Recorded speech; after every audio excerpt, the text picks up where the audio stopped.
Time for the sponsor's opening commercial message. The federal health insurance marketplace is now open, so if you're under 65, you're free to shop for the health plan that's right for you. UPMC Health Plan has some of the lowest price plans on the marketplace. Plus, you may be eligible for financial assistance to help you pay for your insurance. For affordable coverage that includes access to UPMC and digital tools to help you manage your health, visit upmchealthplan.com/marketplace. Enroll today. All right, you're asking for it, so here it is. Epicast. Listen to this. I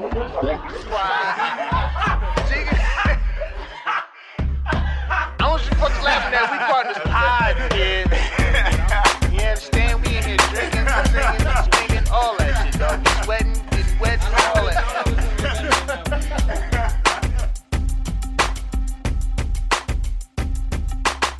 All right. Welcome to the 239th episode of the Drinking Partners Podcast. Yes, this is our Steven Jackson episode because it's probably going to get wild, and he was a bit of a wild running back, strong, straight to the point, got things done for the Rams. So Steven Jackson also wore number 39, and that's weird, quirky. I don't know why he chose that jersey number. That's a jersey number that had to have some relevance to his family history because I would never choose 39. Maybe that was the age that his mom became a grandmother. I don't know. It's a prime number.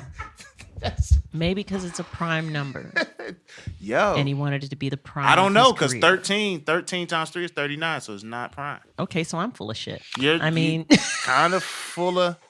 Almost, well, 40 would be full, and you're at 39. Boom, Yep, there we go. I'm half of your hosting tandem, Ed Bailey. I'm joined as always with my co-host, Dave Bracey. Say what up to the people. What's good with you people? We are the Drinking Partners, and if you're looking for us, you can find us on epicastnetwork.com/partnerspod. You can find us on iTunes, Stitcher, Libsyn, Google Play, and Spotify under Drinking Partners. And you can find us on IG, Twitter, and Facebook at PartnersPod.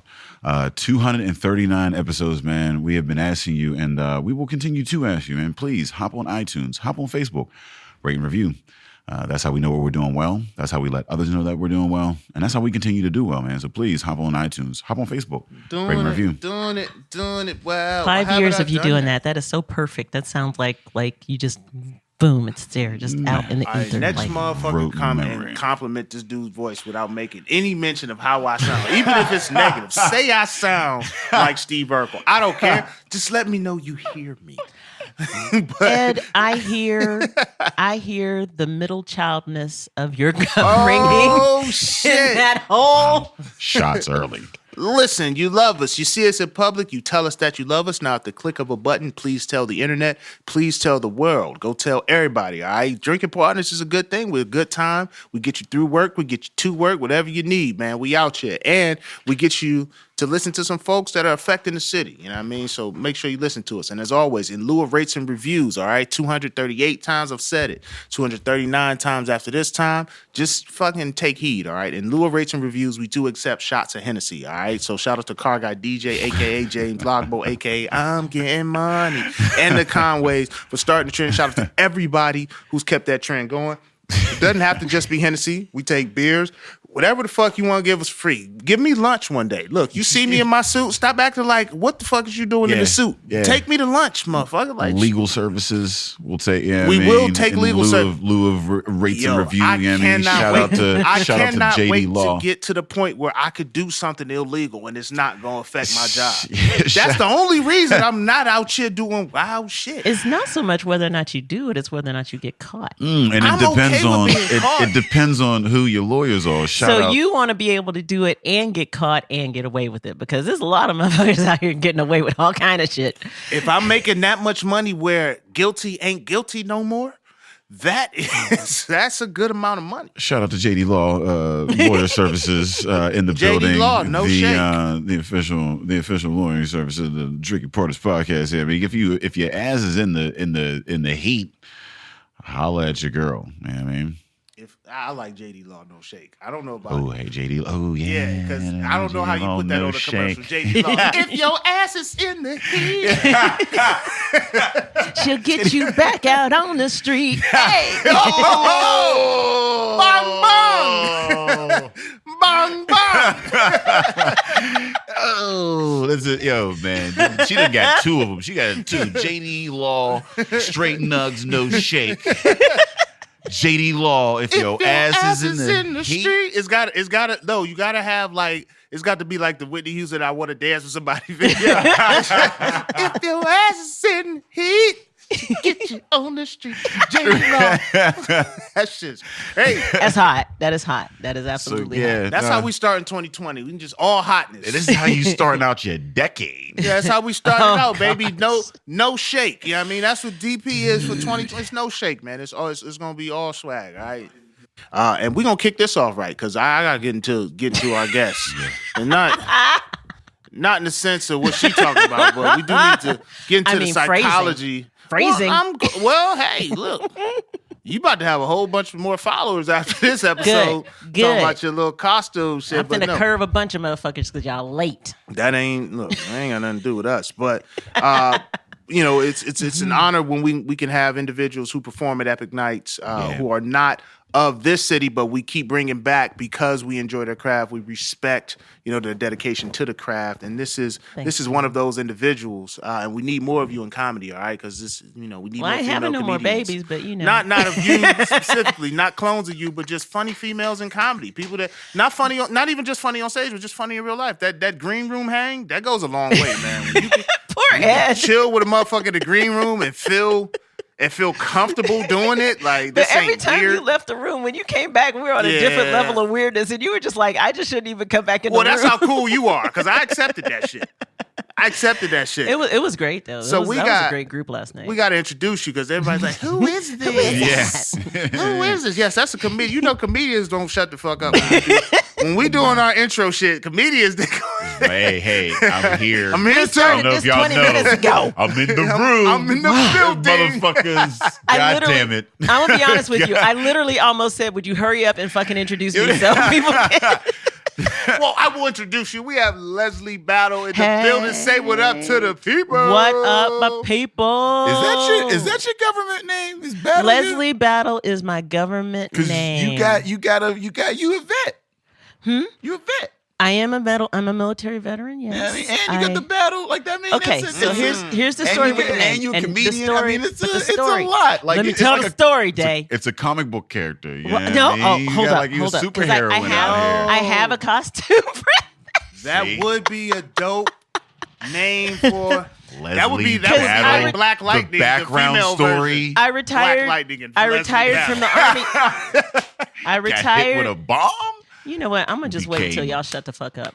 I retired as a captain, so I was Captain Battle, and my son loved to introduce me to people as Captain Battle, and I was like, "Boy, you're gonna get my ass kicked. Don't be doing that." Listen, you got a bunch of superhero names. Yeah. So the thing is, Battle is my maternal grandmother's maiden name, right? Okay. Long story short, Leslie has a blank space on her birth certificate, but I'm still here. And my mother gave me the same last name as my older brother, which was his father's name, just to get people out of business. And I respect that because she kept me. And here I am. So when I got divorced the second time, I was in this whole self-empowerment. I'm going to do what I want. And I got to choose my name. Now, I need y'all to understand that my grandmother was one of 12 siblings. And I wasn't them families big back in the day? But they all graduated from college. Wow. This is a black family in Texas in the 20s. Every last one of them, 12 of them, graduated from college. Wow. Okay? So I'm proud of this name. I wear it with pride. Because if I can be associated with that kind of people, that's who raised me. That's who I am now. Because... Damn. Yeah. Ain't 12 college graduates in my family. But yeah, when I joined the army, there was a few people just like, why aren't you just let me? That's nuts. There aren't 12 college graduates in my family. I'm like, and you know, with black families, it'd be that one motherfucker that graduated from college that he ain't really part of the family. But no see, he a whole different dude. Look, let's be real though. Let's be real for a second. That is exactly how urban crowds treat me. I think he in Spain somewhere. Urban crowds, as soon as I take the stage, the minute I talk about the stuff that I talk about, they looking at me like, bitch, we don't want you at the barbecue. And it's just kind of like, It's my presentation. It's my presence. Maybe it's just Is that everybody got that one cousin. But do you attribute any of that to the voyages that you've had? I mean, like, because with the military, I mean, and a long career there, like, I mean, you see a lot of shit. It's like, I mean, like it's not the same. It's not the same lifestyle. Like, but for some reason, when I'm in front of an urban crowd, I just don't have that cool. You know what I mean? Like it's established very early on. Once I've told like 2 or 3 bits, if they ain't hitting, they ain't gonna like me. I will say as an urban comedian, those are the toughest crowds. Yeah, and I get it to a point, but like if I'm following a dude who's talking about his prostate exam, and I can't tell my bit about how I think that I'm single because it's not really realistic to expect a dude to be with a woman that he knows is combat trained but still gets her cycle. If a dude can talk about his prostate exam and I can't say the word cycle, that ain't got shit to do with humor. Yeah, now you're talking. Yeah, it's just because I literally did that in a room after I followed a dude who was talking about getting his booty tickled and he didn't know how to feel about it or whatever, and I did that exact joke and a lady looked me in the face and was like, "Nah, bitch, sit down." Yeah, I mean, and that's wild because like they, Wow. like Sam has told me, it was like folks like looked at her and was like, people don't want to hear a woman talk like that. Bentley. You know what I mean? I shout out to Sam Bentley. I mean. But same thing. Like you get men that get to say this, that, and the other, or whatever. But then they, look at the women, especially black women, and say, that's not how you're supposed to carry yourself in that regard, or whatever. You are supposed to fit this mold. You know what I mean? Well, and then I had the double thing about talking about my ex being a white dude. There's people still in 2019 got a major malfunction with that. But what cracks me up about that? Look, I ain't tell you how many brothers look at me sideways, and I'm just kind of like. Seriously? Why? First of all, you got somebody. Like, why? How is this even like a thing? But anyway. I don't know, Serena. I'm trying to find my black woman with the white dude. Serena done made it fashionable. That's the move now. But here's my thing. Here's my thing. I mean, once Serena wasn't it like mini Ripperton or what was it? Okay, it's not finished. What's the one that it's pseudo hood too because I want to get a Superman style camouflage. B. I want to get a Superman style B and Oh, a black shit. cape. But I mean that shit is But hilarious, look, isn't you it? gotta wear Yeah. Timbs with that. Tim, yes. You know what I was wearing? Yes. I was actually wearing some of my army boots. I got some sand colored. so you got so- you got the official. Yeah, shit. there's Yeah. one up there. Yeah, I got so the- Just so yeah. you know, All right. I am an actual captain. You got I don't just play one. She got in these government streets. issued. Yeah. But absolutely, like once, because here's what happened. So I Get got to the divorced, airport right? quick. And the way that Ohio has it, like if you're gonna Ohio! change your name, look, don't. But What do you mean? I'm not. I mean, I live there, but that don't make me a fan. I'm in Ooh, Ohio. I like this. Is I'm the in first Ohio time. win This till is the Ohio first time. wins till we blow like Ed Ohio has taken pride in wins. Ohio, and then Ohio's been like, "Well, hold up, Hold a Got me minute. fucked up. Let's talk about some of the things that the Ohio legislature is trying to accomplish. You got finally, me thank you."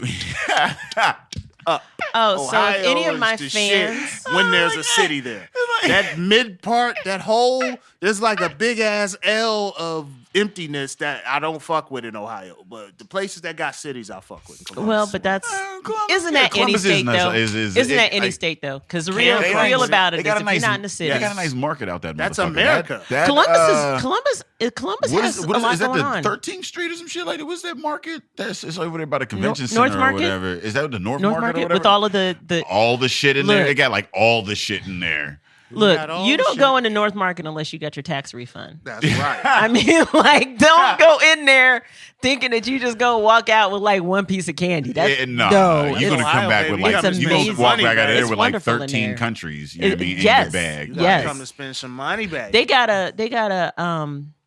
a Ethiopian restaurant in there now. It's Somali. It's Somali. But they are absolutely all about- I've never seen a Somali restaurant. I know we got the Ethiopian Tana out in East Liberty is the Ethiopian restaurant out here. I've never seen a Yeah. Somali. joint. I will be the first negress to admit that the first time I saw an Ethiopian restaurant, all I can remember was like, the 80s, all the campaigns in the 80s, and like when they did the Feed the World thing and all this kind of stuff. And I was just like, but I should know these Wasn't things. watching a lot of TV I in the should. 80s. I ain't was get a just lot kinda of like, TV I in the didn't 80s. I caught some. There was about 5 channels. You know what I mean, like back in the 80s. So it wasn't He's like so a whole, cute. and a lot of them was just like He's so like cute a with lot of- 5 channels. I like like a lot we had of- one channel and you had on and off. Yeah, That like was it. repeats and shit, Either the TV so- was on or it was I'm off. from There the was no box point era. in changing nothing. Yeah, well, so box when that we was still the had music we had channel that we had an wasn't BET. antenna. It was a black and white antenna with the turn knobs. It still had the UHF and the VHF. So we were still turning some shit and trying. You know what I mean, you had to angle some. You know what I mean, we was So still what in you were that. talking about? What you This were is like talking about? I almost say like maybe 86, 87. You know Yeah, what I mean? can't Like, even remember that. Y'all don't even. I literally See, cannot remember the 80s. Let me put my 86, glasses on and 87, start man. talking about the 70s for you young bucks. Yeah, I don't have not one 80s memory. you remember pre-Reagan though? You see what I'm saying? That was a Dude. good time. When I was a at lot of presidents. look, oh boy, here we go. Pre-Reagan, you know what I mean? Because drank that Reagan whole came through wine. and wrecked shit. Here, but look. So tell it, like, no, man, let's, how, let's, like, what let's, was let's that talk like? about let's talk about what's real. Let's talk about what's real. All right, here we go. It was only good because people weren't talking about the shit that was happening.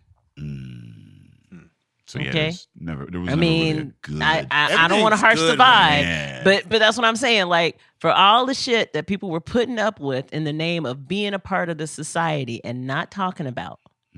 Of course it was good. And that's why all these people, Everybody you know, shut in the these fuck red up, hats yeah. and shit talking about let's make it great again. It wasn't great for every fucking body. Okay? Okay, shit. No, you ain't okay, got- here don't we bite your tongue are. now. Because I mean, had eventually we're going to introduce you and be like, this who she is and what she does. Captain Battle out here. It's Captain man. Battle out here. This well, Black Lightning. I get frustrated with myself. I get Why? frustrated with myself because I kind of feel like I'm a social media justice warrior. You know what I'm saying? Like there's things that I have been involved in. Like since I started doing comedy, I've been involved with some amazing fundraisers, especially working with like LGBT youth and all this kind of stuff that's completely outside of my realm of experience. But I'm so grateful that I came to realize that just because I don't have the experience doesn't justify other people being shitty to each other. You know what I'm saying? Right. And it just gets so frustrating for me because especially as a military veteran, there's people who think that, oh, well, since you're a military veteran, I know how you feel about this or how you feel about that. This is a joke of mine, but this is like a true story. I was getting interviewed on the radio. I was doing an radio interview. And a dude was like, well, Leslie, you're a veteran. I know how you feel about the protests. By the way that you worded that, I know you don't know how I feel about it.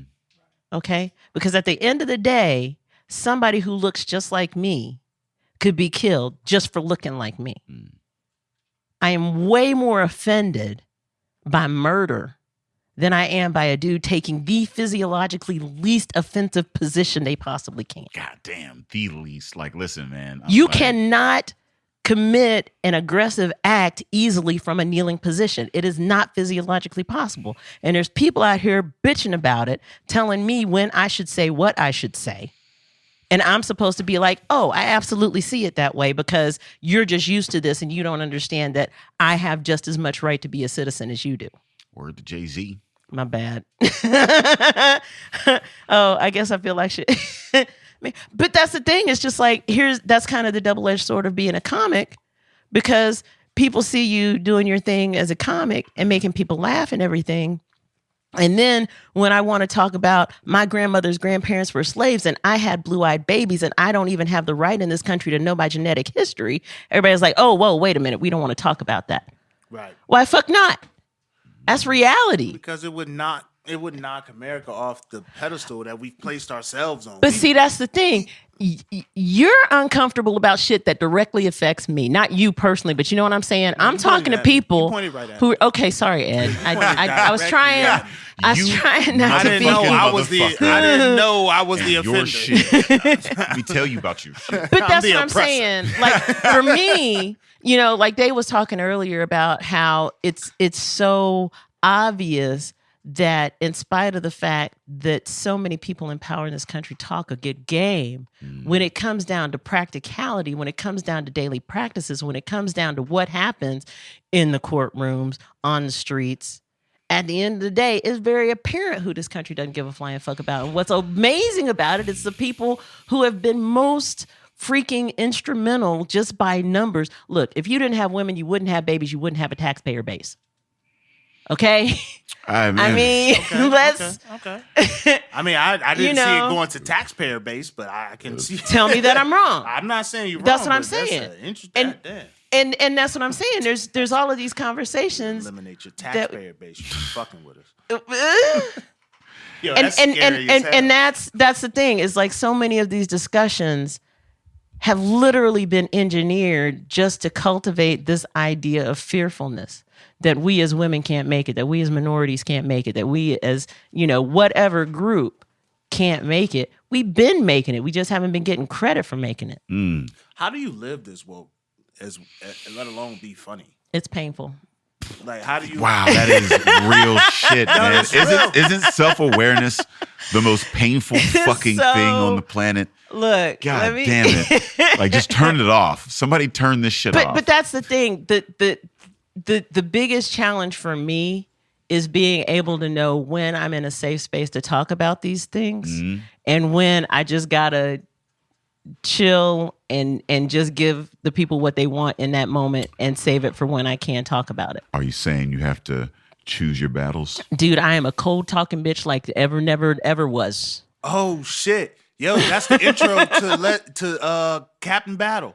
I'm a cold talking bitch. Like there never ever was. Oh shit, that's beautiful.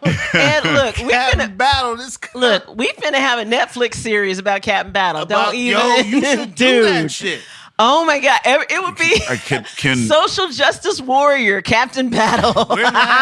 We're laughing, but I think that would be Might amazing. be in this time, that might be because like Queen and Slim, the movie that just came out, right? And shout out, can I please shout out Jodie Turner-Smith, AKA from Pitt. That's my sister sorority. I've known Jodie for years. It's crazy to see her like on this level now. Like, that's awesome. Always been talented, always a beautiful young lady. So I gotta give her flowers. Like nice, Jodie, man. like it's crazy. She's one being some shit like I used to fucking have class with her. Right. We used to have like mixers and shit. Like that shit's crazy. But with the way shit is moving now, and like we have a lot, I think the directors of Queen and Slim were African American women. Like, okay, yeah. I think your voices are not starting to affect, but it's starting to be recognized. Like it's direct effect on how the culture is moving. And here's it's going the to thing. move to a black conscious superhero at some point. What you said is so important to hear again, because the thing is, our voices have been here. They've always been there.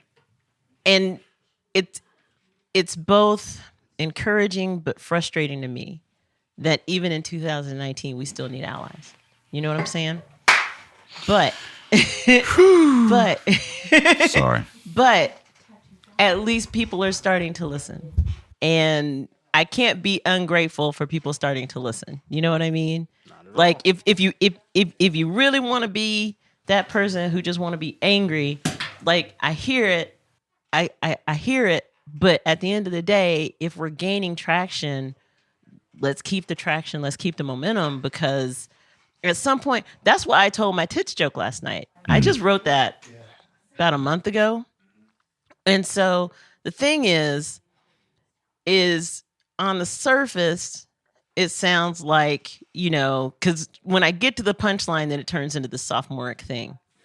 But to me, anyway, as a person, as an artist, the more important part is the way that I'm addressing unrealistic beauty standards as an affront to the patriarchy. Because y'all heard it last night.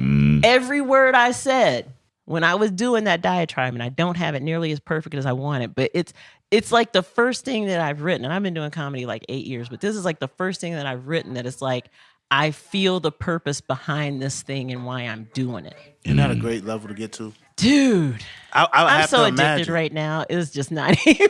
So it's funny, and I want to talk to you about that because when I asked the question about you being like, how do you exist as woke? Like, it's one thing that I've been starting to think about because my girl, like, she runs Cocopreneur, so it's Black Business Directory. There's always a purpose. I'm like people can see me. There's always this purpose to everything she does, right? Uh-huh. And so I started to question the purpose of what I talk about on stage because I can get all these laughs, but what the fuck am I saying? Right. Like, and then when we saw that one night in Miami, that shit really fucked fucked with. Yeah. That shit Wait, really whoa. What Shit. happened? One night Let's- in Miami, it's a play about Oh, a okay. night where Cassius Clay, Jim Brown, Malcolm X, and fucking Sam Cooke got together. Because they were all friends, like it's documented they were friends. We don't know that this night ever like actually happened this way, Okay. but they were documented to be friends. And in the play, Malcolm X kept questioning Sam Cooke on why do you have all of this talent, you have this platform, but you're not using it. You're not saying You're, shit. you're not like fucking shouting out all of the plight that we're going through. So yeah, you got all these songs that we croon and you say all this shit, but we got real shit going on. Yeah. Like Right. motherfuckers is listening to you. Right. Yeah. And so now it's like, damn, like people like are starting to recognize me when they see me out in the streets or whatever. Like I ain't famous or no shit like that, but like I'm Pittsburgh. But like, you'd be I've done surprised enough who in you're Pittsburgh. famous to. Well, is the thing, because finish and then remind me to get on that point because Well, I got a was- story about that. In Pittsburgh, I've done enough rooms to where you probably done came across me at some point. You know what I mean? So it's like, what impact did I leave with the shit I'm saying? Like, making motherfuckers laugh is cool, but like, when you really start looking at the greats, like, motherfuckers make you think. Yeah, Yeah. you got to Yeah. be like, I mean, and that's the long lasting. Like now, if you have a shtick and you have mannerisms and things of that nature, that'll get you to some places or whatever. And I think like that's important to like separate. But for me at least, the people that I've always respected, the greats, are the ones that had that kind of message or whatever. And it's hard to get there. Like Yeah. that's a hard place to get to because it's wrapping a pill like in the doggy biscuit. Right. You know what I mean? And You're trying to- putting and the that's- medicine in the cheese. Yeah, exactly. You know what Yeah, I mean? And that's, dick jokes are easy. I tell a lot of dick jokes. You know what I mean? But I actually have a dick joke now that I'm just but it's me being a whore, so it's no big deal. But anyway, What is being a whore? Because wifey will contend that those whore standards are too high. I have to qualify that because a feminist friend of mine once clarified it for me because I did this joke about my kids have low expectations of me because they know I'm a whore, something along those lines, right? Something like my kids are in committed relationships and they know that I haven't been, because they know I'm a whore, so they know I'm not hung up on traditional like stuff or whatever, right? And so my friend corrected me. She was like, but whores get paid. And she wasn't saying it to be nasty. She was just like, you're a slut, As a not a point whore, of but interest, neither of them should be yeah. shamed, is what her Get point your was. money. But nonetheless, Come on, get your right. you should at least but, be using the if correct you- term. Right. You see what I'm saying? Like, let's just be, Let's be correct with the vernacular, yeah, right? exactly. But have either of you guys heard of Stuart Huff? Stuart Huff. Okay, He's the a name, I have. he's a white dude out of Kentucky, Heard of right? Stewart, huh? He is quite possibly the most intelligent comic I've ever heard in my life. He talks about fucking world history, sociology. Like he talks about some real deep stuff. And one of the things that Stuart Huff told me a while back was that as a comic, you have to gain the audience's trust and make them laugh. And once you've made them laugh, you can do whatever the fuck you want. But until you've made them laugh, you can't go You into ain't the other shit. stuff that you want. Well, it's not so much that you ain't shit, but you're not going to be able to use your still- platform for heavier material Yeah. if you haven't gained their trust. Yeah, no, exactly. Well, I mean, it's because it's an involuntary like reaction. Laughter is real laughter is an involuntary reaction. You were caught off guard. You were not expecting that. There's a bit of pain and truth in that. You know what I mean? Like laughter reaches a core. You know what I mean? Like when done well, like, and that's why like it's harder to get, like typically like comics and people that are good at eliciting that response. It's harder to get them to laugh because they are always trying to like look for it or analyze, you know what I mean, or whatever. They're, you know what I mean, it's harder to be exposed, and I think that I think that might lead to some of the reason why it is more of a depressive type of a. But here's profession. the unique thing that I get, and it's basically based mostly on my genetics. Because I'm a black woman, there's a lot of people who will give me a little more leeway than they'll give a black man. Leeway. Because on what? I've got this Kaepernick joke. And pretty much any comic who's serious about comedy who has heard me do that joke, it's like you are the only person who can tell that joke. Because if it came from a white person, it would seem, too critical. If it came from a black dude, it would seem like no, not quite. So the joke goes again. No, you don't have to give it up. No, I will, because I love telling jokes. Because I think it's hilarious. This is me feeding my ego right now. But the joke goes, I was being interviewed by the guy who said, well, Leslie, you're a veteran. I know how you feel about the NFL protests. And the joke is, dude, big dudes in tight pants down on their knees is sexy as fuck. Okay? I love that shit. That's my jam. In other words, you don't get to dictate to me what I do or don't like just because you think you know me based on my past. So on the surface, it's kind of sophomoric. But the thing is, ain't not never a white dude who is pissed off by the Kaepernick protests gonna say shit to me about that joke and expect for me to commiserate with them. You know what I'm saying?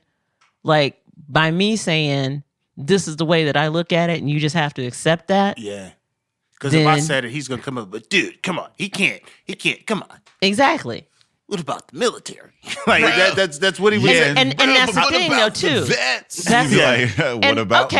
If we're going to get real, let's What really get about me, real. bruh? Because a lot of people, the one thing that just boggles my mind about this, canonization of veterans and the police and all this kind of stuff.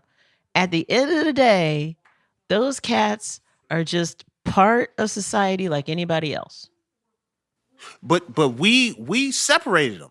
No. Like they don't feel a part of the recruitment pool. The recruitment pool is general society, though, right or wrong. Okay, yes. So, just like in general society, you got the people who don't respect the rules. Look, I've got in many a conversation with some quote unquote fellow vets who, I get where you don't wear that as a badge if you used your position or you used your status or you used your affiliation with the military to wreak havoc on somebody else. I mean, even not to that extent. Shit. Dave's mind blown. We got to get to this. We got to get to this Weyerbacher Reserva. But point, yeah. Tell me the story. Even if in management, motherfuckers be using their position to take time off without having to take PTO. So yes, everyone's going to abuse the power. But that's what I'm given saying. To a certain extent. But what I'm saying is, for whatever reason, somebody decided that we're going to make these particular groups above reproach. And that is wrong. It is absolutely wrong. Because there are people in those groups who are not doing the right thing and they need to be held accountable. Right. They're not looking at the position with the level of, all right, my commitment to it, I cannot do certain things by virtue of this. So yeah, but speaking above reproach, and we got to pivot because apparently this Reserva is above reproach, judged by Dave's reaction to the wire. So I was at Weyerbacher, had to start. You know what I mean? It's where everything started to a certain extent. I grabbed a bottle joint. Like I got the cans. We had the 24 on the last cast. I'm like, let me whip out something real. That Reserva. So quick. It is an 11.4% American Wild Ale. So wild. It's got 93 on What's beer. Wild? But what's wild? Some with the yeast or the whatever. I don't know. How is it wild if it's cultivated? I don't know. I'm looking at it didn't say it was cultivated. It's cloudy. It's cloudy as shit. It almost looks like tomato paste, but it's not red enough. That type shit. Gotcha. So first and foremost, let's talk about these little. Are we talking about costumes yet? These little bottles that you brought in. You got the margarita mix. The Salvador's margaritas. Yeah, I mean these little bottle margaritas. These bottle margs. Yo, Captain Battle. How Leslie doesn't drink and she's got a 4-pack of margaritas. Yeah. Captain Battle get the call. She whip out that Salvador's. And she get right. Throw the Timbs on. Okay. So we're gonna my Timbs. We're gonna get serious for a second and then we'll be funny again. So here's the thing. I joined the military when I was 18. I was never around people who drank a lot. Especially in the late 80s when I joined, alcohol was like the move. Everybody was going to get drunk. There's all kinds of debauchery happening. I don't think it's changed. And for what it has in a way, and I'll explain a little bit. it's more evident to people who have been around it the whole time than to people on the outside looking in. No offense intended, but I'm just saying this is where we're at. But the thing is, I like somehow evolved into like den mama because I wouldn't drink much. And so 3/4 of the time I'm like making sure that my soldiers, the female soldiers, were not being taken advantage of, because that's what a lot of people wanted to do, was get people drunk and do these, unsavory things. And don't get me started about that. There was a time when that wasn't like looked down upon. Well, it was way more recent in the military, and that's one of the things that really like people don't want to talk about military sexual trauma. People don't want to talk about, there's this whole we were thing. just talking about this. Like you were talking about rapists not getting convicted in the military. It's this whole cultural it's assumed in the military, like you're automatic. You apply you qualify for aftercare automatically as a woman, because it's assumed that you have been sexually assaulted during your time in the military. It's just assumed. Men have to actually be qualified. Women don't in that sense, because it's just assumed. That's how much of the culture is, like, it's prevalent in the culture, and it's not being spoken about, because if you speak on it, then now you're jeopardizing your entire career that is heavily based in this. Oh, you mean this? Culture. It's kind of like, when you talk about the whole Epstein thing, and everybody's like, but what did he know? But what did he know? And that's the thing. Those sorts of crimes, for whatever reason, there are so many people that are engaging in them that the culture of covering up for them is almost more important than the fact that the crimes even happened. You were killing me with that face, though. This Reserva is so crazy. Reserva is. Oh, am I tasting this? Because I don't know. If that's a good idea. Buzzy is chasing it with hams. This is how crazy this. Yeah, this is how wild it is. Wow, that is that does wow. not taste like beer. That's loud. Even more. So for those of you that don't know Leslie, and for whatever reason have never listened to this podcast before, which I don't know how that's possible. Leslie doesn't drink alcohol a whole lot, and so Day is trying to educate me. But look, I ain't trying to educate. I'm just trying to. I don't want to be rude. You know what I mean? Whenever we open a bottle, we share. Like we're expanding the knowledge. Exactly. But that's the thing. So I've never really been like an alcohol drinker, which is amazing for somebody who spent as much time in the military as me. It is. And a lot of people are like, that's bonkers right there. And shout out to my friends in my Columbus area who did see me that one night when I was super wasted, and they all thought I was going to die. Well, in the military, though, like the barracks are typically in places where there's nothing else to do. That was my understanding from. That is very true. And then you're talking about people that are in foreign countries in barracks, where the alcohol is a different proof. Like in Germany, Germans don't even blink at American beer. Germans are just like, you call that beer? That's cute. It's like Crocodile Dundee. Oh, that's a beer. No, this is a beer. Yeah. Like that's how the Germans are. But that's the thing. Is like it was encouraged until somebody was like, there's people out here dying, and then it wasn't like as strongly encouraged. But then you could go to a formal dinner, and they would have what they call the grog bowl. Right. And let's say let's talk a little bit about military structure.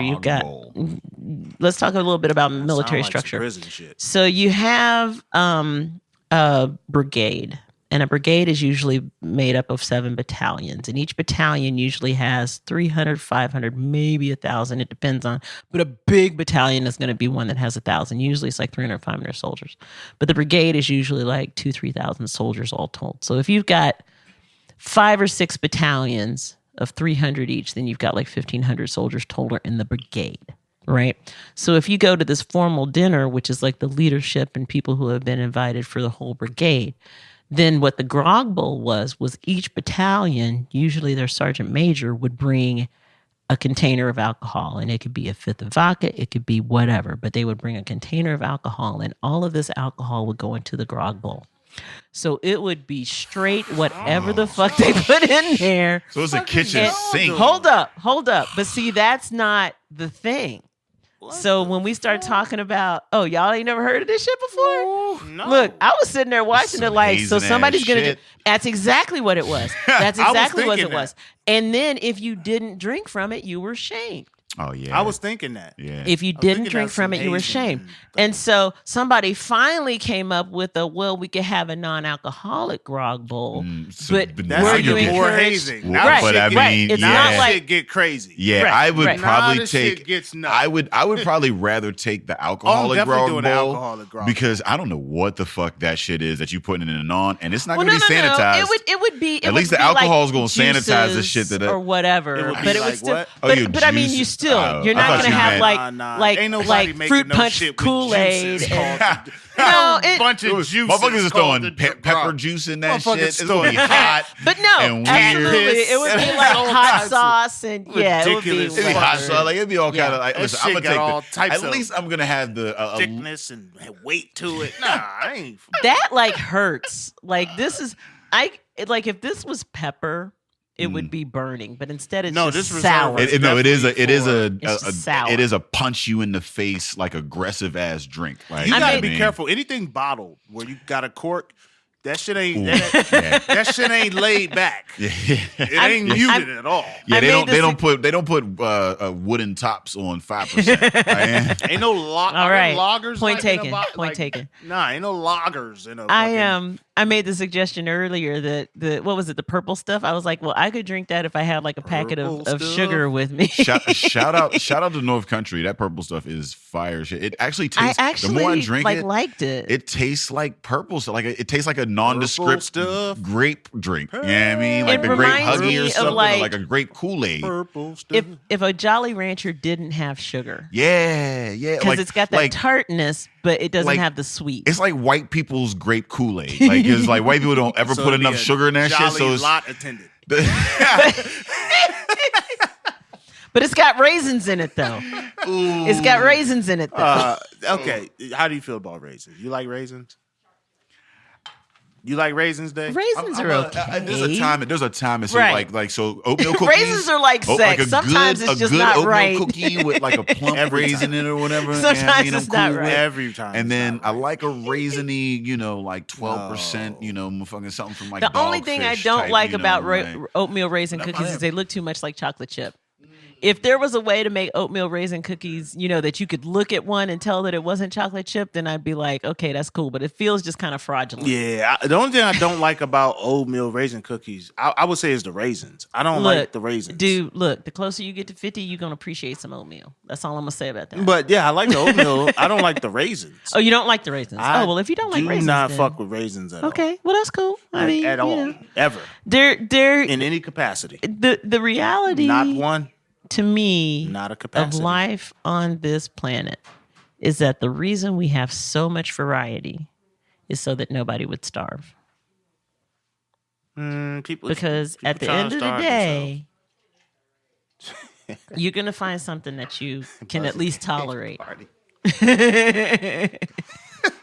Yeah, no, and it's like that in comedy too. Absolutely. And so, as a Absolutely. comedian, what I've developed is I hate to. You would have to be pretty bad for me to look at you and say you're a bad comedian. Gotcha. What I've developed after doing a bunch of shows, and I haven't even been like everywhere doing shows, so I feel like it would just be further cemented. Everything is not for everybody. Right. And if you come to a comedy show, I wish there was something on the ticket that said everything's not for everybody. Like, don't come to this show, see, 3-4 people that you don't particularly mesh with and think, oh, the comedy in this city is trash. No, that's just these 3. Here's the thing about being a comic, though. I mean, not the thing. I always say the thing. I got to work on that. Like last night, you heard the response I was getting from the crowd last night. I was very Soft grateful flex, soft for the flex, love soft that I was flex. getting last night. But I kid you not, there was a dude who was sitting just left of center in that row that was packed right across from me.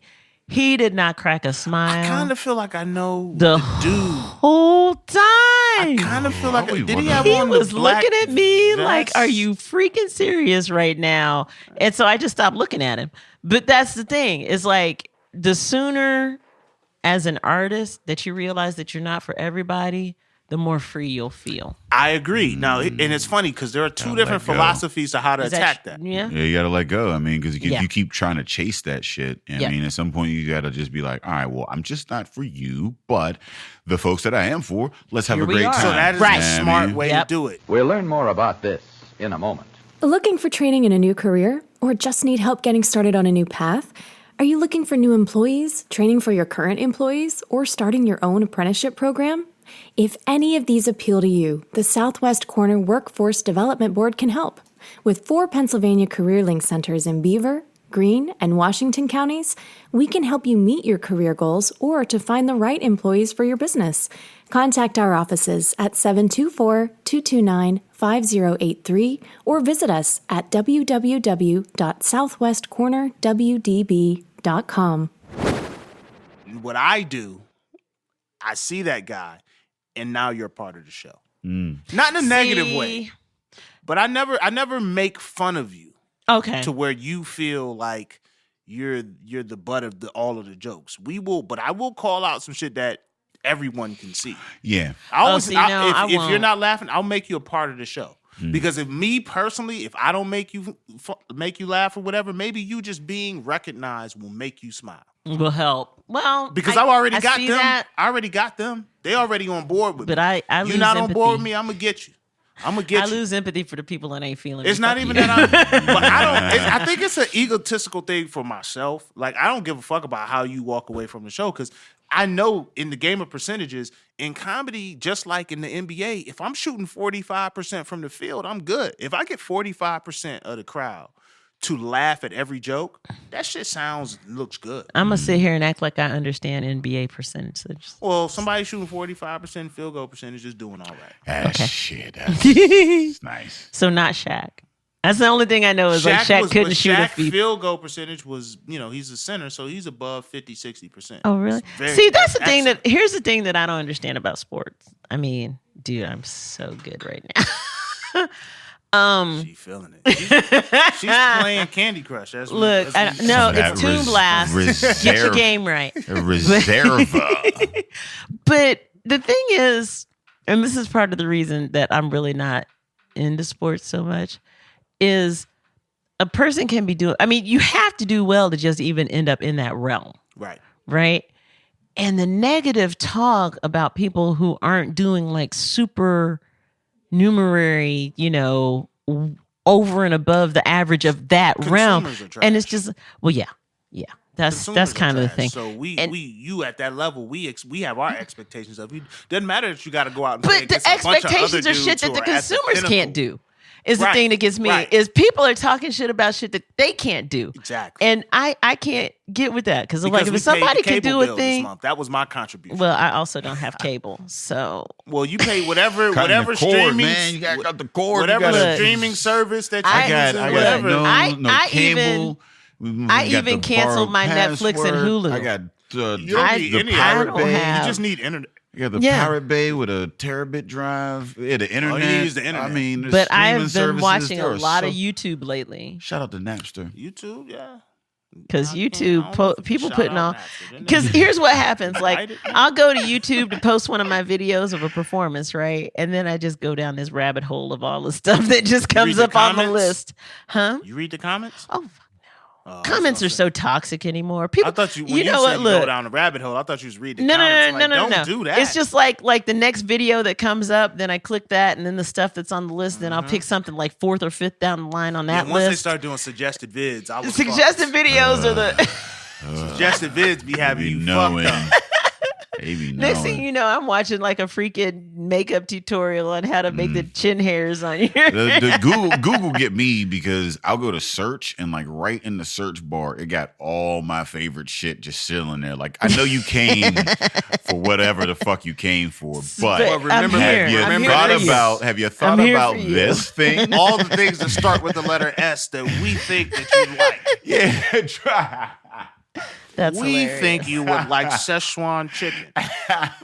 Wait, hold up. Is this and that's the thing, though. For real. Why is it? But it always be relevant, though. Like for whatever moment, in that moment, you're just like, oh, but damn, I could like eat some. Yeah, I could. I ain't even because you're human at all times. That's what it is. That's true. Appealing to someone's likes, you'll adjust Like Thanksgiving, you ain't hungry at 5 o'clock. Nah. I mean, you just had a plate. You ain't hungry, but you know what? I'm gonna make this other plate because this shit is here. I can smell it. I'm just gonna have 4 plates. Yeah. Convenience. I'm just gonna have 4 plates Yep. on Thanksgiving. I will say, as I've gotten older, I've dialed back my overeating on Thanksgiving. You know what? When I realized how Very little strategic. I can eat, and here's the thing that's gotten me in the recent past. So I've got high blood pressure. I do. Yeah. And it's funky because it's like I already, well, not judging by today, but I typically don't drink a lot of alcohol and I don't smoke. And so my doc is just like, damn, it just kind of fucking sucks for you, And so, I mean, you guys are looking at me and I'm not a heavy set girl. But it's just kind of like, so basically I got to give up salt and I need to lose. But I mean, I'm not curvy That's an like the old video school term, girls. heavy set. Bitch, I'm 50 years That's old. what- That's why I'm using old school terms. That's when what I your came grandma up. used to say when you brought home a big girl. She She heavy set. Oh, man. She big boned. It's not big boned, it's big bone dead. But I mean, that's the thing. That's what I'm looking at. I'm going to be 50 in July. And my body is just sick of my shit. Like I've been, getting away with not eating right and not exercising. My body's finally just like, no, sis, you don't get to be that person. Yeah. My grandma used to have this picture in her house, and it was like Mary never smoked, never drank, never never did this. And she died a lonely Right. bitch at 50 years old. Like that was her thing. I'm just like, I mean, I don't know. It's weird. Cause like my body doesn't change often. I mean, but I know that on the inside it's just terrible. I eat too much bad and drink too much bad shit. So But I real get it. talk. But For real. It's just like, do you do it because it makes you like, do you physically feel worse, or is it just like a more of an aesthetic thing? Because like aesthetically, I could probably look better, and it does maybe feel a little better to look better aesthetically. But if you're not getting anything more than that, then But I think some of us, well, here's the thing that's going on with me. So I absolutely wasn't taking care of my body. I know you can't tell from the way that I'm talking right now, but I've been dealing with some depression and it almost seems like the norm anymore. That people have depression because there's just so much stuff going on in society that is talking so negatively to so many people, and people we just have so don't much understand more access to things. Well, these that days, you know too, what I mean? that Like, too. But I mean, dude, look, I probably ate like one vegetable in the span of 10 months. Like I was eating absolute garbage. I'm totally sedentary. I was not doing anything to take care of myself, right? And so I went to the urgent care and they were like, sis, your blood pressure is like 160 over 100, which I mean, that's not good. At the end of the day, that's not good. And I was in denial about it. I was like, oh, it's just diet and exercise. I need to be better to myself and everything. But I'm also a procrastinator, right? And so I go in for my well woman check and she's like, sis, your blood pressure is like 160 over 100. We can't have you keep doing that because that's not conducive to your brain being able to do what it does. Can you just, the whole time. like drink a bunch of water? But here's the thing. I started eating more vegetables. For real. I just started like focusing on having more vegetables. I still have some meats. I'm not a vegetarian. And the thing is, what's funny about it, there's stuff that I like. I like vegetables. Like Vegetables I love done like right. Asian food. Like if you're talking like sushi, poke, pho is actually very Asians if there's not a whole lot of salt in it. Asians have done a really good job of making almost raw vegetables taste good. You see what I'm saying? They make But that's the thing. entrees. Yeah, like other folks, they gotta like other cultures like gotta cook them motherfuckers for a Right. while. But But here's- Asians just cut some shit up, throw some fucking teriyaki on that shit. And you be like, you know what? This is palatable. And it's better for you if it's not cooked. I mean, they do it well though. I don't, It's you know what I mean? better for you Nobody- if you eat it raw because then you have Exactly. all the fiber and stuff. Yeah, and it But make it I- taste good. I That's lost it. like 8 pounds in a month. racist? Didn't change my activity If there's racist, just they from win in the eating race. mostly vegetables. And it's just like, but that's the thing. Look, we gonna get started on this whole I mean, pharma they got- healthcare thing now, but then it's- but- because that's a whole nother discussion. But that's the thing. Like, so here's the thing. Like, my mom was 71 when she passed. Right. On my mom's side of the family, everybody lives into their 90s. Everybody lives into their 90s. But the thing is, my mom was on antipsychotics like my entire life. My mom had her first psychotic break when she was in high school. So before I was even born, she had profound psychological issues. And so my childhood was my mom being in and out of inpatient care, was my mom having manic episodes, was me and my brother and my mom basically being cared for by my grandmother, which is another reason why I took my grandmother's name when I changed my name. And when my grandmother passed away, my mom went into nursing care. So the last 13 years of her life, my mom was in nursing care. And I was already kind of on this thing, but we don't know about meds. We don't know about meds. And I am a med phobe. Like, I am personally struggling with being on a blood pressure med right now because I'm just like, I don't know what this shit is doing to my body. Because at the end of the day, you can't tell me that the FDA has studied what decades of putting that shit in your body does.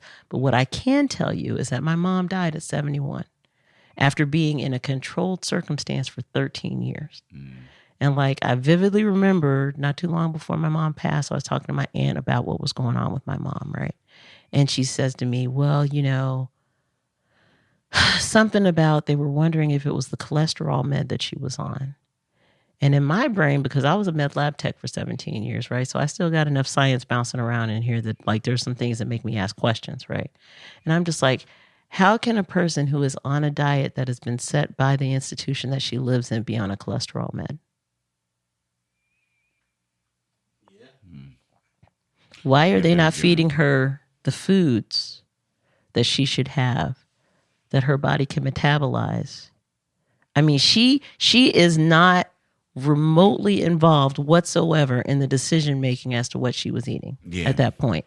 She was not self-sufficient. And yet she was on a cholesterol med and who knows however many other meds. And your body ain't making that shit. But that's what I'm saying. I mean, it's gotta be coming from I mean, somewhere. Like, why the fuck you keep putting this shit I in just there? have so many questions about so many things. But like when my mom died, okay, we're just going here because Les is a little tipsy. I had the realization, my aunt handled all of the stuff for my mom's funeral, right? And the picture that she chose was a picture that I don't remember seeing before. And it was my mother's natural smile. Now, my mother was 28 when she had me, and she already had a bridge on her front teeth. Now, I do know that my brother's father was physically abusive. I know that much. And I also know that my mother had a bridge on her front teeth for as long as I remember. And so my aunt chose this picture that showed my mom's natural smile. And I know it because one of her top teeth was crowded. My bottom teeth are crowded, right? And I was just like, I never saw my mother's natural smile. And like my entire childhood, my entire upbringing, my mom was in and out of inpatient care and all this kind of stuff. Because, I mean, she had some stuff going on, right? But it's just like, I don't even know that I even knew my mother. And my father's not on my birth certificate. And here I am as an almost 50-year-old woman trying to figure out who the fuck I am. Yeah, that shit is. So how do you take all of that and make it funny? I don't talk about this shit. That's not funny. You don't talk about this directly. You don't talk about this, but everything you talk about is your opinion of something. It comes directly Absolutely. from you. And all Absolutely. those opinions are affected by But your that's the upbringing. thing. Yeah, it adds to I your focus perspective on and the your things skew. that I can make funny. Because there's just so much about me that so many people don't know. Like, Day, I don't know if you know this, but God, I hate that I'm drunk right now because this is so... I had a son. I had 4 kids. And when my firstborn was 11, he got meningitis. And he didn't survive it. And there's a lot of people don't know that I'm a bereaved parent. There's a lot of people that don't know, you know. And the thing that's interesting / intimidating about that is a lot of times when I tell that, I end up finding myself in the position where I need to comfort the people that I told. Because in as much as I'm the person, you know, my family suffer that loss, people don't know how to process that.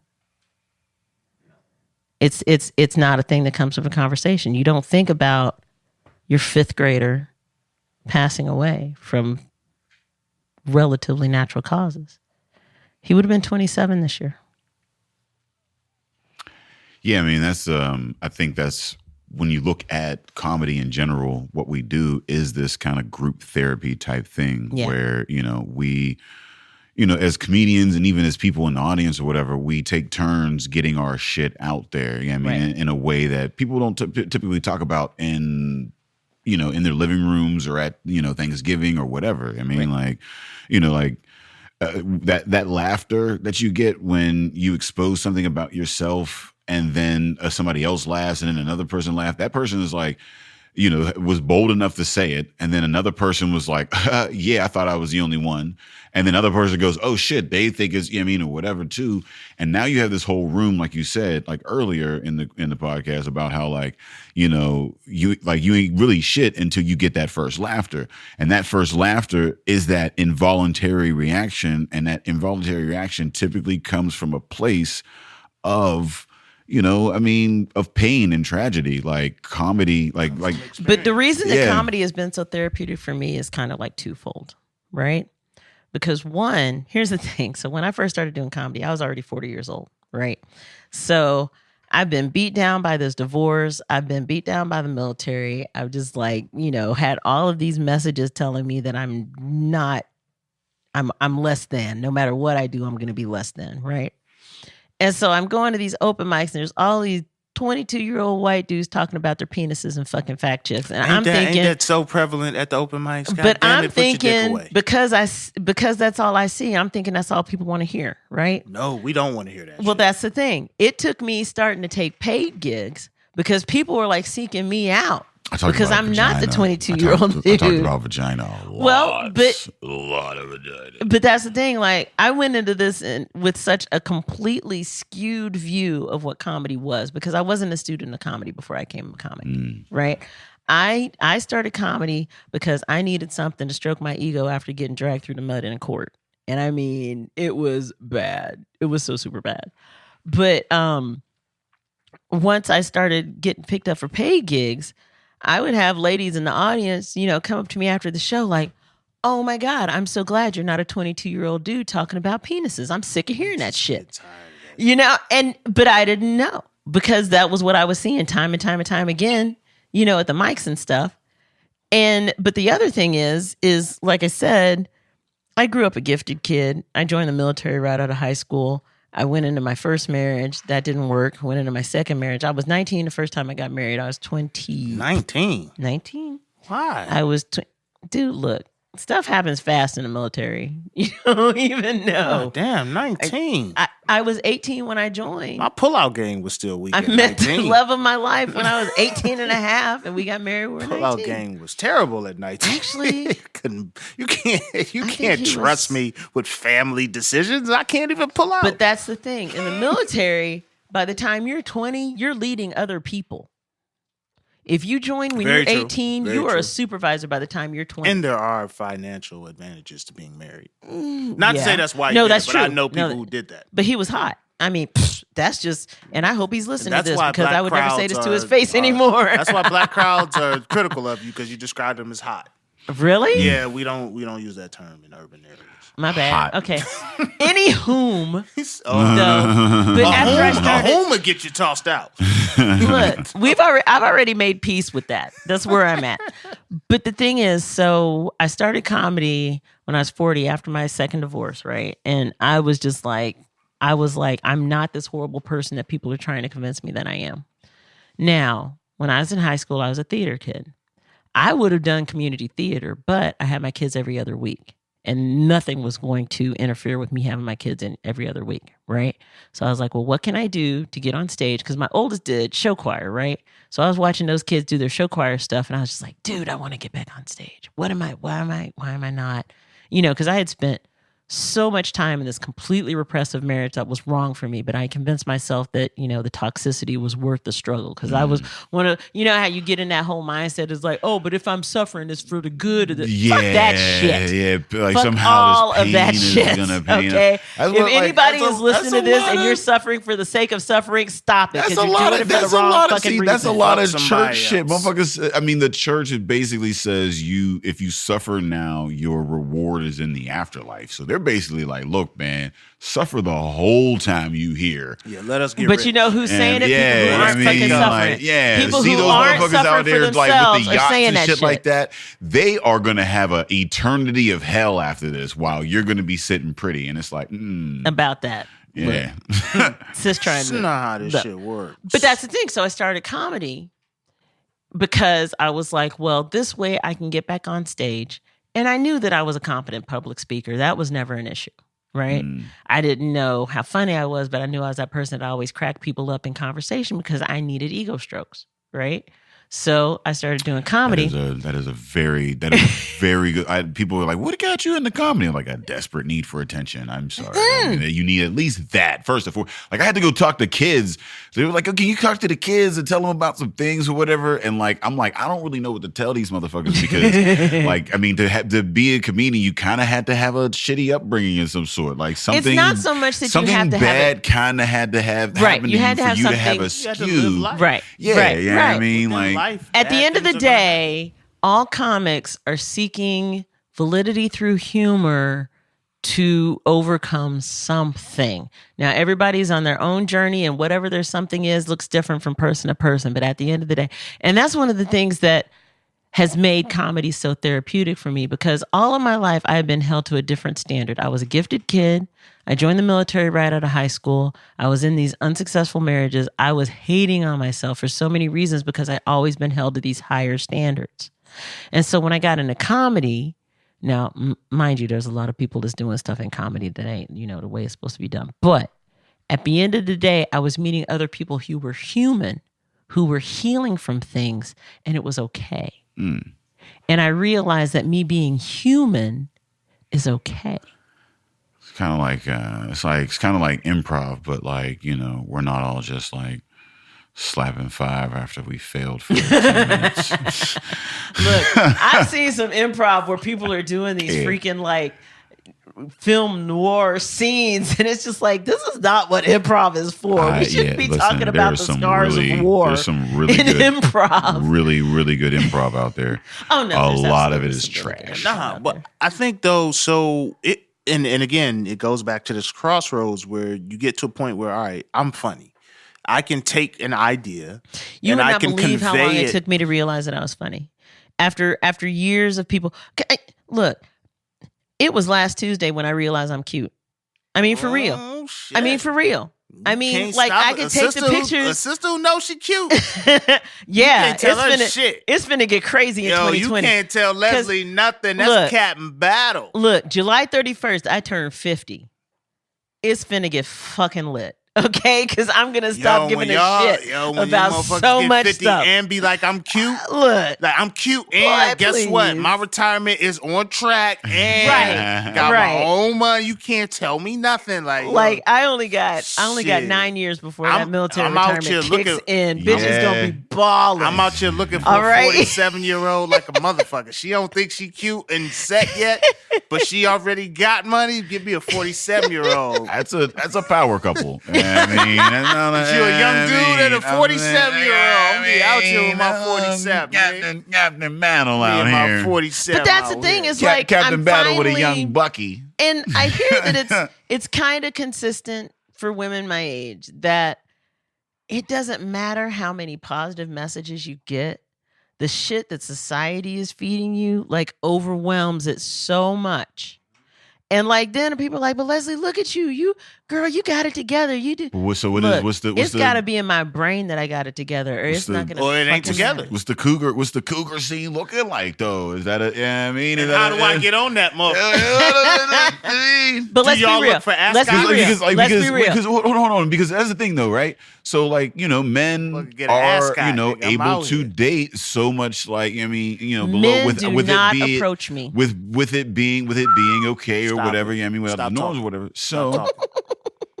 Why do you think men not approach you? Because they don't. But why do you think they don't? Because I don't see evidence of it. No. Why do you? Why is it that you? Not why do you feel they don't, but why do you feel that they don't? Because I don't present myself as needy. Deep. Because I'm trying to think. I've been last told time as I much. approached a needy shit. I've been told as much. But at the end of the day, when You do somebody wanna feel sees me needed. out and I'm doing something on my own, it's like a fucking double-edged sword. Because dudes will say, and I love you two both because we've worked together a lot and we've gotten to know each other. But dudes will say, I want an independent woman who's doing stuff for herself. And when they see that woman, that independent woman at the bar, they say, she don't need a man.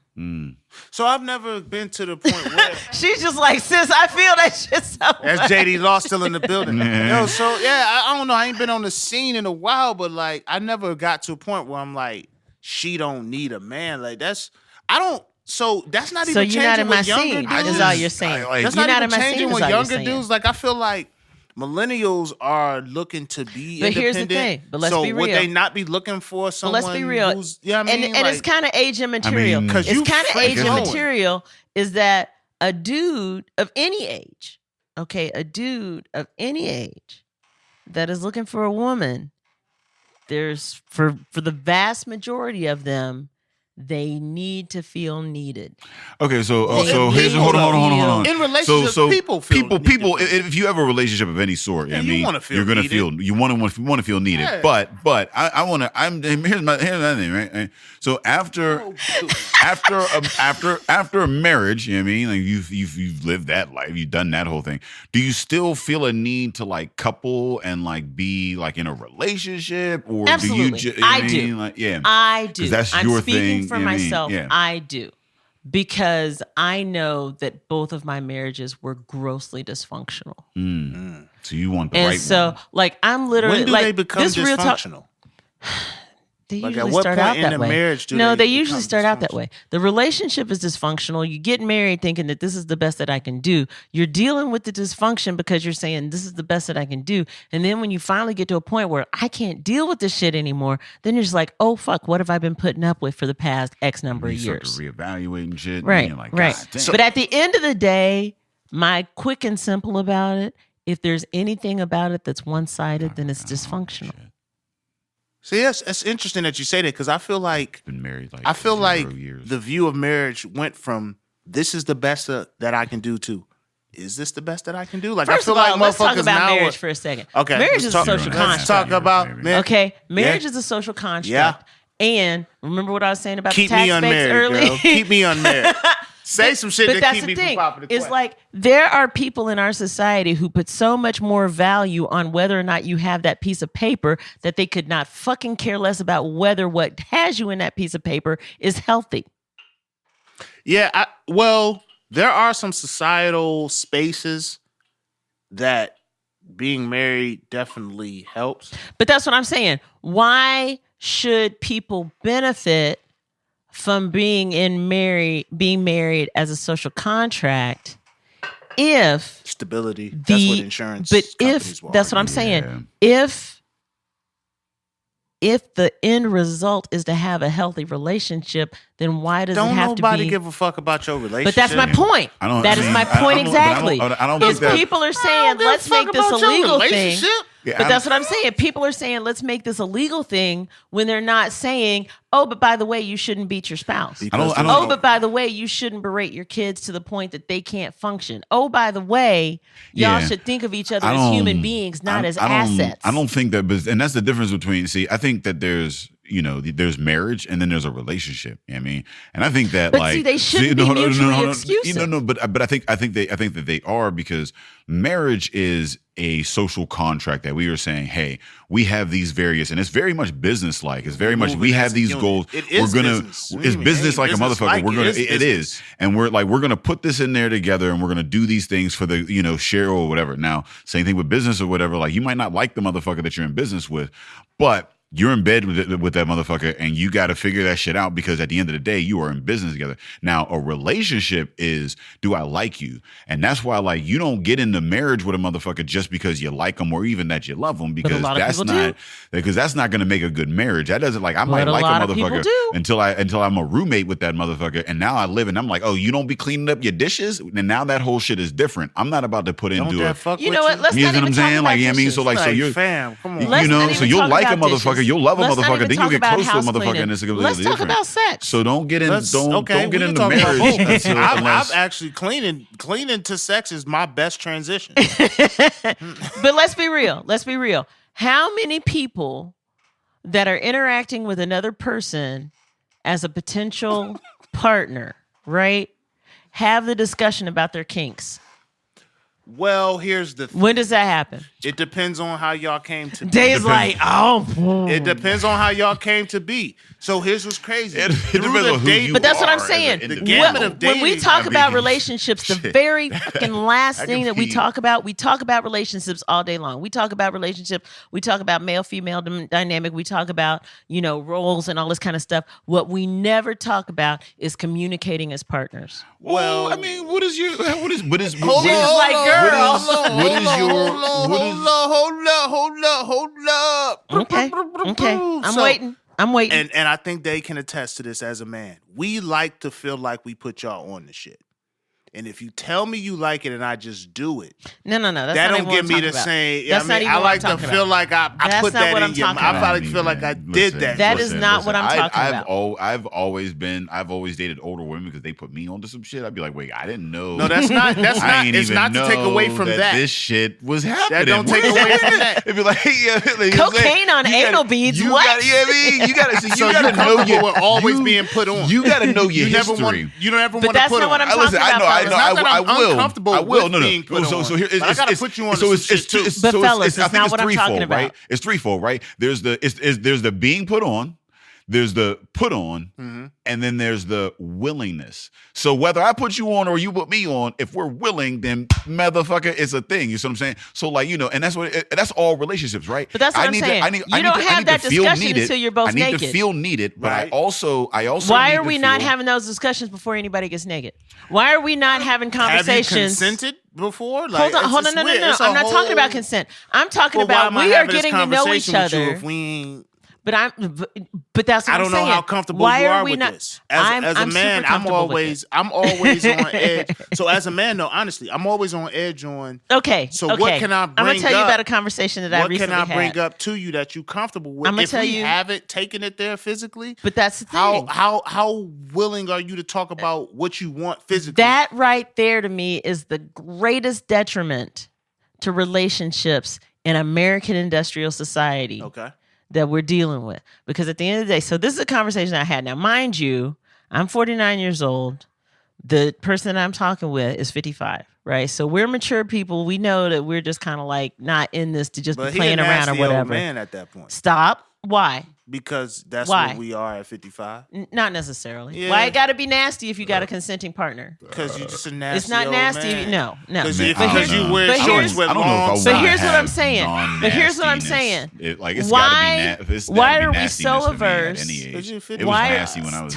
Be as nasty as you want. You 55. Hold on. Yeah, you earned You ain't the right. having no more You kids. When I'm earned the 49 nastiness at 55. Hello? Right. saying. When So you're he not is a having any more nasty old kids. That's what I'm saying. So you're saying no, that doesn't You see, took and it that's as a negative. I can't I'm wait to be. saying That's it the is other what I can't wait to it be an is. old perv. That's the other thing. Like, I mean, the old perv is a motherfucker that gets respect for being a perv because First of all, Yeah, I sexuality mean- isn't in and of itself nasty.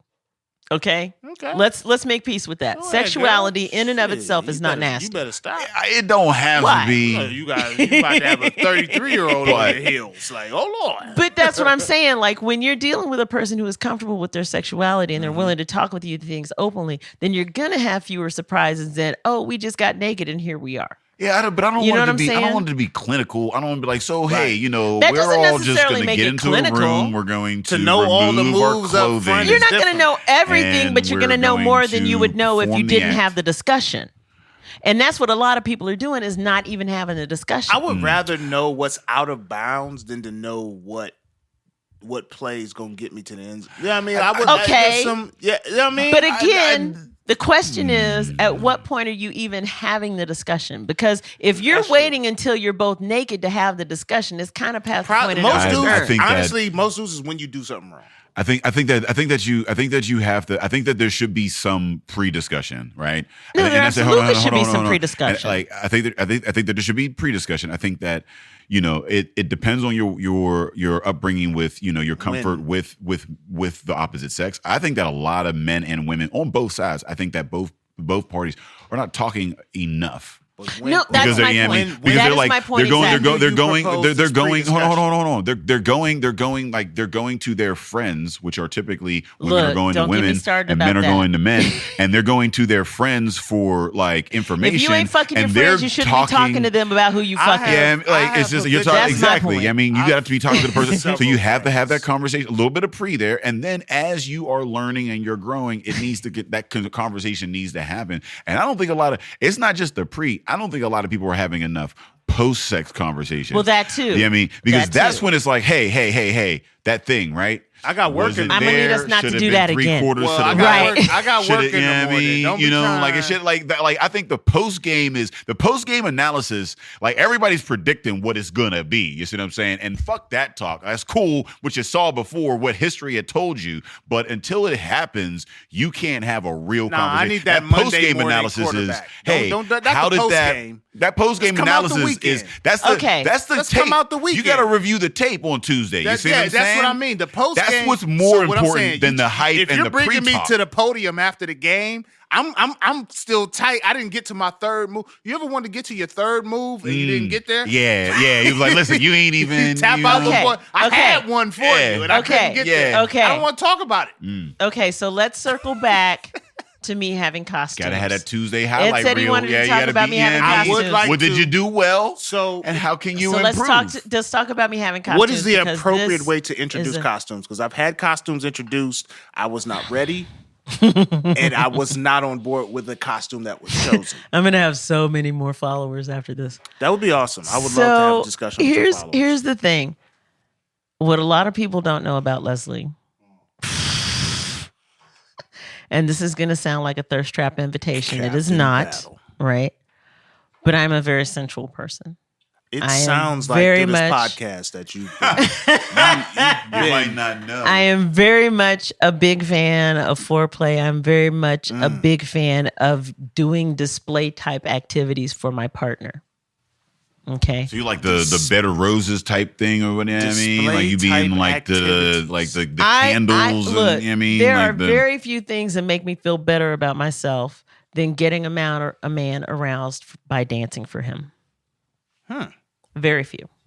right, like, So what's your song of choice? You come out to Destiny's It depends. Child, It cater depends to on the you, guy. or- It depends on the guy. It really depends on the guy. I just anytime I just reminds me of True Lies and what's the old girl's Jamie Lee Curtis? Jamie Lee Curtis. He was like, "Now dance for me, dance." Oh, that's sexy. a tape recorder? Yeah, the tape recorder. Like, now dance. But let's sexier." talk about And this for a she's second. like, "Oh, let me." Let's yeah, talk about me. this for But a if she second. threw on cater to But you by Destiny's Child. listen, man. I was a little teenager Look, watching that shit. Like, motivation- oh, look at Jamie out there. Yeah, me. Motivation by Kelly Rowland. Like, and he ended up. Ooh, Straight freak. Can we talk about how sexy she is? And people Look. keep talking about Look, Beyonce. you ain't seen me. You ain't seen me dance to that song, bitch. Okay, Okay. look. If you dance sexy and called me a bitch, the night is over. I came in my chair. It's a wrap. Yeah. Hey, so what you do? Would you got an Uber coming? We just gonna turn the game on. How was it for you? Because Oh shit, I'm done, baby. I'm done. My bad. foreplay. That was the play. I thought That like was the rap play. scene and scene. But here's the thing. Okay, gentlemen, let's You be won- real you for a won. second. I can't lead with that. You can't lead with I motivation? cannot. I cannot lead with the fact that I'm a sensual person because what do dudes think? You gonna touch my dick. That's all that it really that's that like kinda- this, that's that where and we maybe go. and maybe like some like But let's be aroma. real, fellas. You gonna touch my Let's dick be real, soft. fellas. You know what else you You think? gonna touch my dick real soft. But you know what else you think? with oils and Tickle my shit. dick. You know what else you think though? How many other people has she done that for? I don't give a fuck. Again, like I swear, Bullshit. I mean, I am listen, throwing the bullshit again, on flag on that. listen, I No, ain't even. We no, ain't even gotta. no. Wait. Okay. It may not come out the night of. Let me. won't 6 come out. months later, when let me- you're listen, comfortable, Miss you're gonna be Cap- like, "How many Captain- other dudes Captain, did you do that shit Captain for?" Battle, Captain Battle. Let me explain something Yes, to you, right? yes, Let me- yes, here are the Dave. rules. I of the want to road. use your government name, but I'm not Here going are to. the rules of the road, right? Let her know. The body count resets after every clean STD test. Can you tell them? If you test After- negative, if- you are at zero. that's zero I've been for saying me. This shit for a decade. Last I checked, you I had don't none. give a fuck if You had clean. none. Let's do that shit together. Motherfuckers, You know what I mean? Let's compare stats. Motherfuckers be saying I'm crazy when I say Let's that. compare stats. I'm like Brian McKnight. I got with the clinic, baby. donuts. It starts back at 1. Yeah, one. You don't got HIV. 2. No syphilis for me. 3. It's not for you or me. Yo, that is Y'all some shit. stupid. That's real Okay, shit. y'all And- but that's a official. mature. That's a real mature. ass thing. Yeah, I mean, you Give a don't stop fuck fucking with the about- motherfuckers that's asking them questions. I don't give. Don't ask Talk me. about who you been. Listen, fucking. you came from the military, and that, though it may not be the same way, don't ask, don't tell. Oh, right. You Look, know, look. I do know did. dudes who have However- asked that question.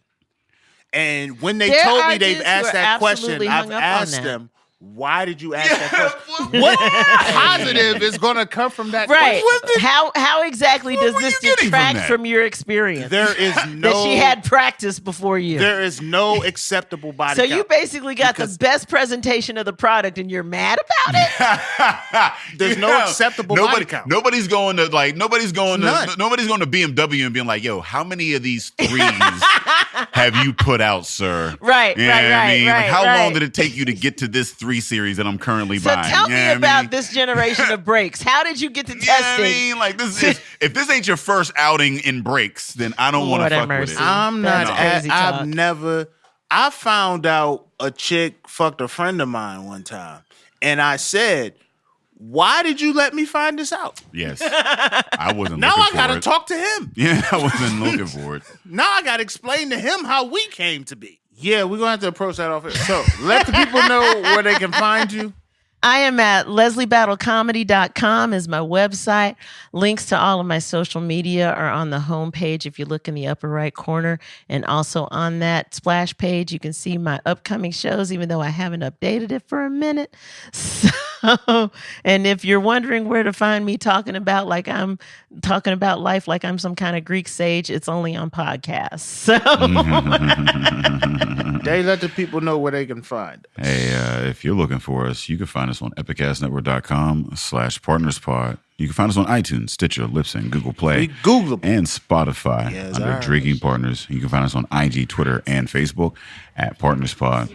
Listen, we want to thank our guest Leslie Battle for coming through. I enjoyed. Captain Battle. Yes, sir. No, I enjoyed the banter back and forth, and it's really good to showcase the nuance in thought within comedians because it doesn't come from I'm just coming out being the Joker trying to save my life with these jokes type shit. No, it's like motherfuckers be thinking, man, and like it's important to have all facets of thought represented. You know what I mean? So not just women, not just black women, you know what I mean? Black women who are forward thinking, black women who have a sense of self. You know what I mean? Like you got to have all of these different viewpoints, vantage points, because that's where the comedy comes from, man. Like even if that's not your vantage point, you can find humor and such. You can find learning and such. And, you know, we as comedians, we're always trying to grow to the point where you walk away from our set with something more than you came with. So, we appreciate Leslie coming through. As always, Drinking Partners is the crew. Epicast is the family.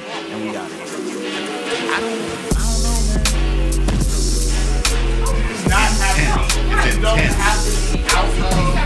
You don't have to be out of the sideline. Acting, whatever. I don't think you cater to 4 or 5. It's act versus intent. People are performing instead of motherfuckers. Like if I got